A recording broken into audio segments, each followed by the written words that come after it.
everyone, it's Julia and you are watching Julia Marie Yoga's Practice Everywhere Flows. That probably means that it's a Tuesday and you are getting yoga straight to your inbox, so good choice, okay? Today I have with me Nico. He's just gonna lay around and act cute, so this is Nico's Shavasana time as we get into our practice. And today our practice is going to simply be opening up our shoulders and our upper body. So we'll have about 15-20 minutes because like I always do, this will be a shorter than a regular full-length 60-minute practice because I know that you have things to do and you might be watching this at work or on vacation or in between errands or whatever it is, so you really can practice everywhere. But if you are looking for the chaturangas and the downward facing dogs, then head over to my website after you're done with this video. Head over to my website, juliamarieyoga.com, click on Practice Everywhere, and once you get to that, there'll be a link, and it has all of our flows from the Tuesdays past. And that goes for any Tuesday. You want to double up a video, more power to you. You can definitely do that. Today's practice, we're going to keep it pretty simple, pretty focused. So if you have a dog that you want to grab and bring into your practice, awesome. Otherwise, just grab your mat and a cushion. Let's get started. Okay, so I'm literally just taking a cushion, or a pillow rather, from my couch. And we're gonna find a seat where you can let your ankles kind of sit one in front of the other. So let your hips elevate. That way the knees can be a little bit lower than the hips, and as we move through practice, it's a little more there's a little more comfort, yeah? All right, cool. So just lean back into your right hand, press your left hand down into the femur bone, sit back up, feel that hip bone root. Same thing on the other side, lean back into the left hand, ground the heel of the right hand right into that hip crease, press down and then sit back up. So you're basically just taking the femur bone, allowing it to have a happy marriage with your hip socket. And that way, as we go through practice, you can feel nice and firm down in your seat, telescope that spine, and find some buoyancy in the upper body. To start, let's center ourselves. Take a deep breath in through the nose. Open mouth exhale.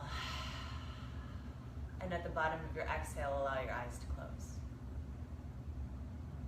Bring your hands to the heart, Anjali Mudra.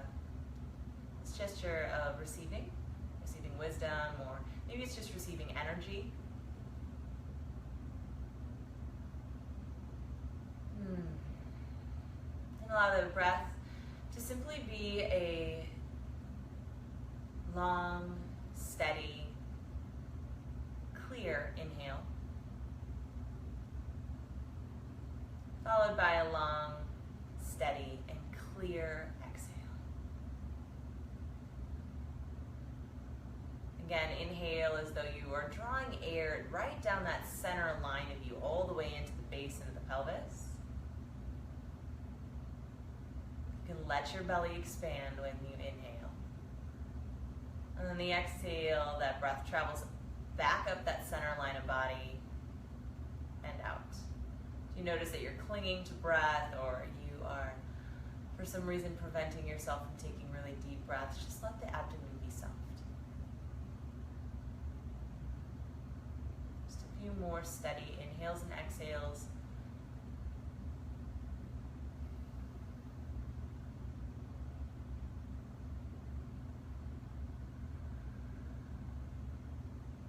Good.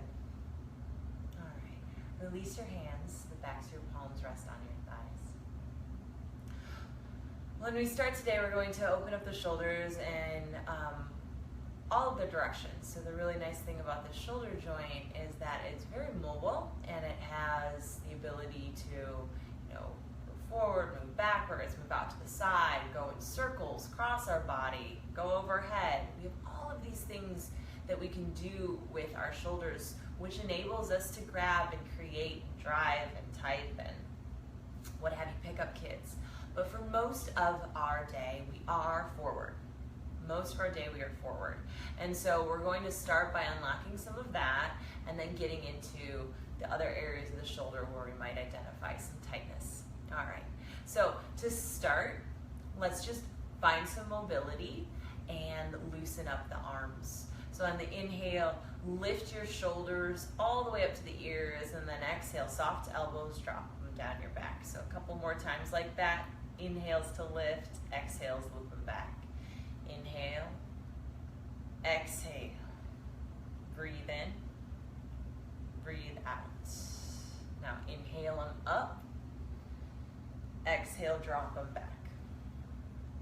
Inhale it up, exhale, drop them back. 2 more times. Inhale, sweep it up. Exhale, drop them back. This time, sweep it up. Interlace your fingers and press forward. So we're going to press right into that pretty natural tendency we have to round forward. So press it forward, like exaggerate into that tendency. Oh, he just got an itch. Good. And then circle the hands back. Clasp your fingers, loop the shoulder heads back. So the elbow stays soft, loop the shoulder heads back, and then drive the knuckles down. Lift the chest to the chin, and then uncurl the neck. So as you're rooted down on your sit bones, lift up through the entire length of your spine. Good. Heart lifts through, gaze can come up, no tension in the back of the neck. And release that. Inhale, sweep your arms up. I'm going to turn to the side so you can see that again. Exhale, hand behind your back and put the weird thumb on top so it should feel like you're holding hands with a stranger. Loop the shoulder heads back, then drive the knuckles back. So we're not really tugging on pulling the arm out of the shoulder socket, we're expanding from the heart out. So we loop the shoulder heads back and allow the shoulder blades to sit happy on the back. Yeah, and then drive the knuckles down. And if you're pretty close to the ground, you can release your index finger and kind of make a little kickstand with the index finger down into the ground. Press the shoulder blades into the back body, lift the chest.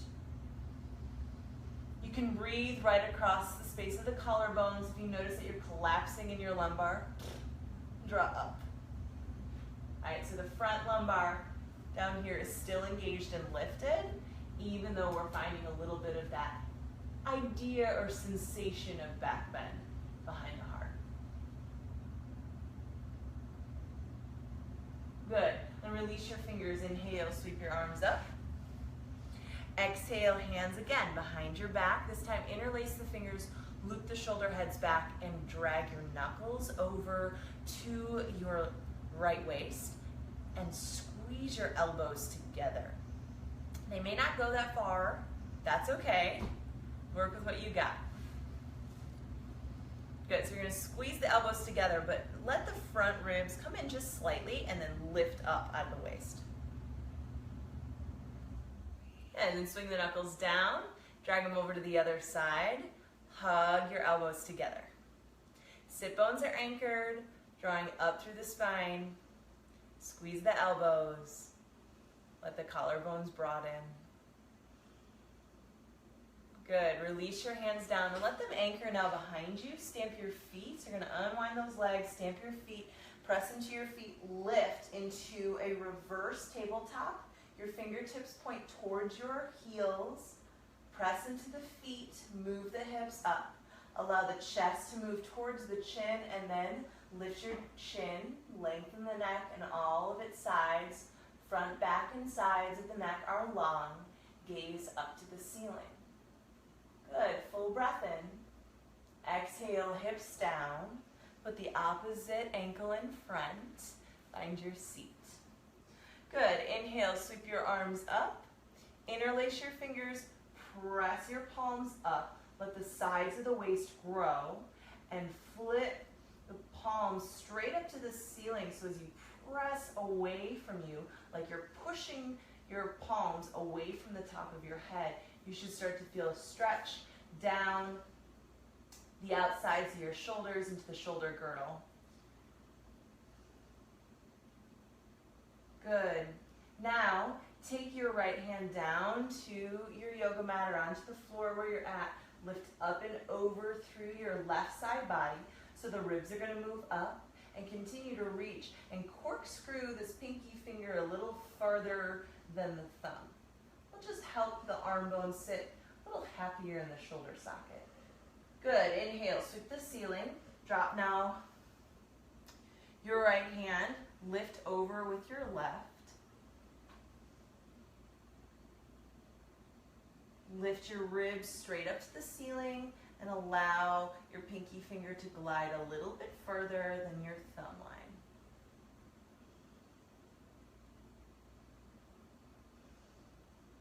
Good. Inhale, come up through center. Anchor your hands behind you. Ground your feet. And again, into reverse tabletop. Back line of the body engages to open up the front line. Press down through your fingertips, the perimeter of your palms, finding that Hasta Bandha or hand lock into the ground, like you're clawing your mat. And then straighten the arms, move the chest through. One more breath.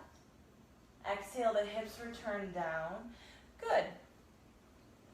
You might even start to notice you're feeling some warmth, some heat in the arms, which is good. If you feel like you're going a little too far, remember, respecting a safe edge for yourself, right? So we want to be steady and resolute as we move into our postures, but we also want to incorporate that good space or that sweetness, that sukha, into our postures as well.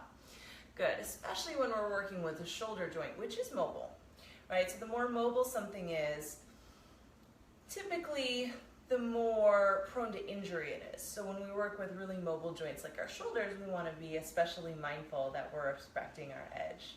All right, so the hands are above the head, and then hold kind of a sensation of like cotton candy, something light and buoyant. That way you can lift the heart up, and with no problem at all, you can serve up to the ceiling this big bundle of cotton candy. Good. Now in front, cross your left arm, behind, cross your right arm. Now like you were gonna grab something, grab the air and then pull. Good. Inhale, opposite arm comes in front. Exhale, pull. Good.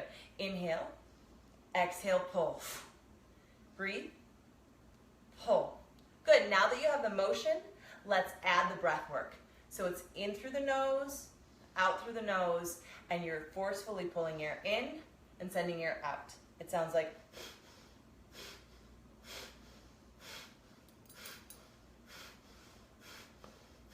okay, you got it. So keep going. In and out through the nose, pull, pull, pull, pull.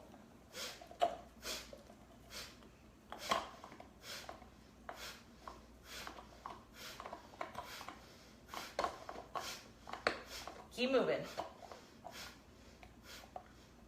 We have 10, 9, 8, 7, 6, 5, 4, 3, 2, 1. Reach it up. Then exhale, tilt over, left hand down, right arm over. Turn towards the ground, drop your fingertips. You're going to come to finger pads and walk your fingertips away. Let your chin round. So anchor down through the right hip. So that you're not kind of leaning on the left. Anchor down through the right hip, and then that way you can lift some length, like a little baby spinal wave forward, and then find some space to actually, yes, allow the shoulder blades to come forward, allow the chin to tuck. Good. Keep your left fingers down, reach the right arm back over, and then sweep other side. Right hand's going to anchor down, lift, lift, lift through your left side body. Good. Now turn, chest moves down, come to your fingertips, anchor back, and yes, let those shoulder blades come forward. Find that rooting, that gentle lifting, and then there might be more space.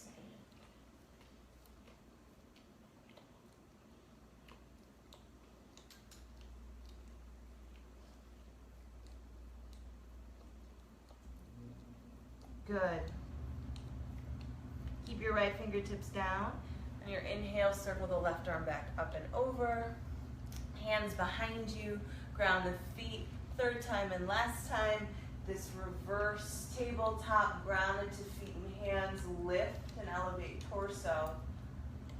Good. One more breath in. Exhale it all the way out. Hips come down. Nico's found a bone. See, he's chilling. All right, we're gonna move into our last shoulder stretch. So reach the arms up, pat yourself on the back with your right hand, take the left hand over, just gently frame your head with your arms. Now, instead of pulling down, I want you to lift your crown up into this top forearm and then lean the head back. Good, lean the head back. And this might be plenty, so if it is, stay right here. If you need a little bit more, circle your left hand down behind you, bend the elbow, and then you're gonna creep the fingertips up towards one another. So I'll turn so you can see this. Now, if you start to notice that you're kind of striving to make the fingers reach, drop that story, all right? You can just touch the clothing or just touch your skin. Keep your head upright. Stay tall through the spine and allow your skull to gently press into that upper forearm. Now, if your fingers do clasp, great. More power to you. But if you're kind of noticing that you're worried more about these fingers than you are about that head leaning back and finding lift in the spine, then just put some space between the fingers and be right here. 2 more breaths.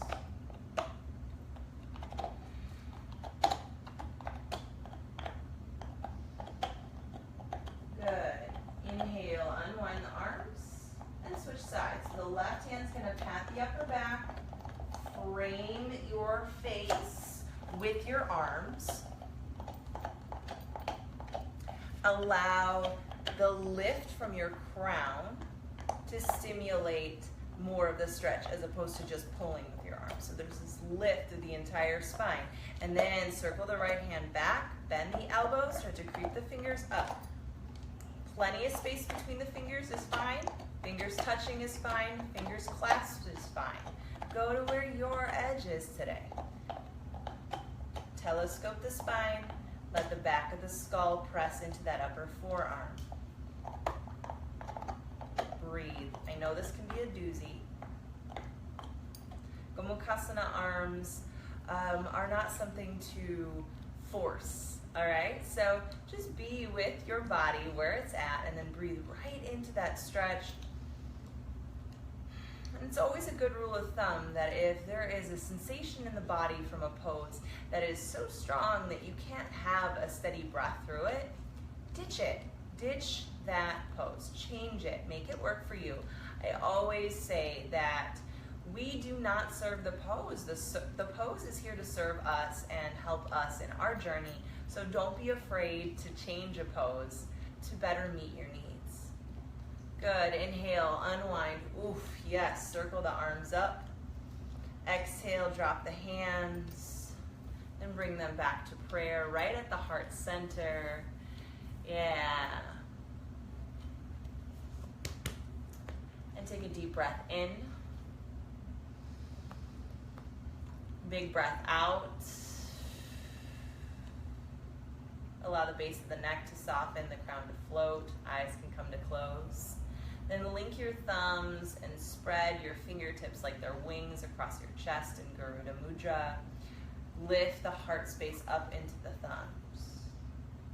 Fill your belly and fill your chest underneath your hands with an inhale. A big wide open exhale. Good, and then circle your hands back together and then Anjali. Lift your thumb knuckles right up into your center forehead. Press in like you can make an indent between your brows. Thank you for taking just a little bit of time to take care of your shoulders today. And you know, watch this video as many times as you need to this week to let go of some tension. And if you found it valuable, share it with your friend. I'm so grateful that you came to your mat, to your practice, to yourself for just a little bit of time. It does so much good. From my heart to yours, namaste.